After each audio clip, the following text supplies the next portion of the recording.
Imagine this, a political conspiracy so deep it shakes the foundations of global power, and at the center of it all stands Captain America. Only this time, he's not Steve Rogers. It's Sam Wilson, trying to prove himself in a world that's more divided than ever. But what happens when the real threat isn't an alien invasion or a supervillain? It's humanity itself. The Marvel Cinematic Universe has always been about heroes facing impossible odds.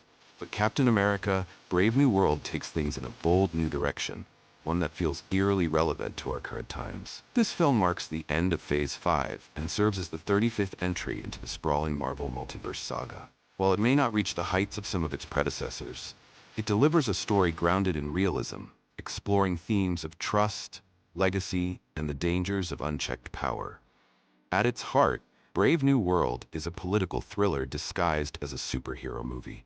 The plot revolves around newly discovered metal called adamantium, a resource even more versatile than vibranium.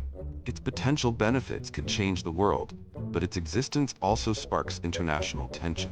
When a high-profile attack on the president threatens peace talks over this powerful material, Sam Wilson, Anthony Mackie, now officially Captain America, finds himself caught between diplomacy and chaos. But here's where the twist comes in. Behind the scenes, a shadowy figure known as the Leader, Tim Blake Nelson, manipulates events from his watery prison cell. His ultimate goal? To expose Thunderbolt Ross, Harrison Ford, who has spent decades hiding dark secrets, including illegal experiments involving gamma radiation and creating weapons far beyond anyone's control. At the climax of the film, these machinations lead to the shocking reveal of Red Hulk, a character teased far too early in the marketing campaign. While the premise sounds intriguing, the execution falls short of greatness. The movie plays it safe, opting for predictable storytelling rather than taking risks. For instance, Sam's journey to embody the mantle of Captain America should have been the emotional core of the film, yet it feels underdeveloped. We see glimpses of his dual personality, fun-loving brother one moment, stoic leader the next, but never enough depth to make us truly believe he's earned the shield. Compare this to Steve Rogers' arc, where every decision carried weight and meaning. Here, moments like stopping a falling shield or tightening mid-battle lack impact because they don't resonate emotionally.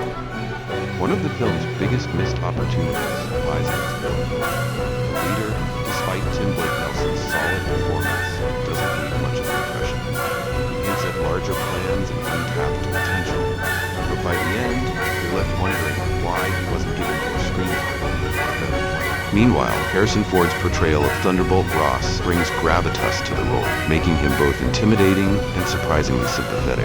In one poignant scene, Ross reflects on his strained relationship with his daughter, adding layers to a character often dismissed as just another antagonist. As for action sequences, the third act ramps up with plenty of CGI-heavy battles, including a climactic showdown set against a backdrop of cherry blossoms. However, these visuals feel disconnected from the rest of the story, almost as if added during reshoots to spice things up. And while Red Hulk's appearance generates some tension, it's hard to get invested when we already knew he was coming, thanks to poorly timed trailers. What keeps the film afloat are the performances. Anthony Mackie shines as Sam Wilson, balancing humor and heroism effortlessly. Whether joking with friends or delivering serious lines in full Captain America mode, he proves he's capable of carrying the torch. Shira Haas, though limited by controversy surrounding her casting, still manages to hold her own as a supporting character. But the real standout is Harrison Ford, whose commanding presence reminds viewers why he's a Hollywood legend, even at 82. Thematically, Brave New World attempts to tackle big ideas like global cooperation versus national interests,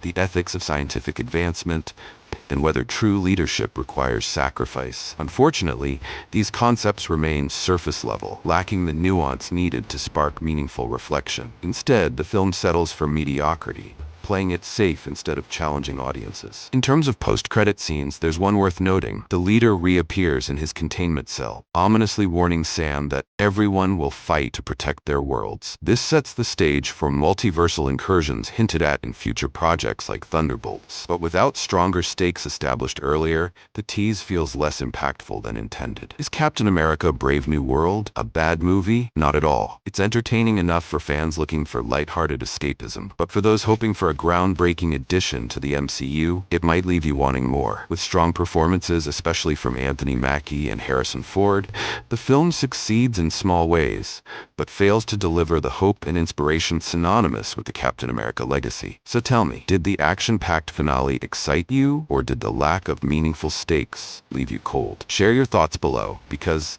let's face it, Marvel movies are no longer just films. They're cultural events. Until next time, keep watching and debating the stories shaping our cinematic universe.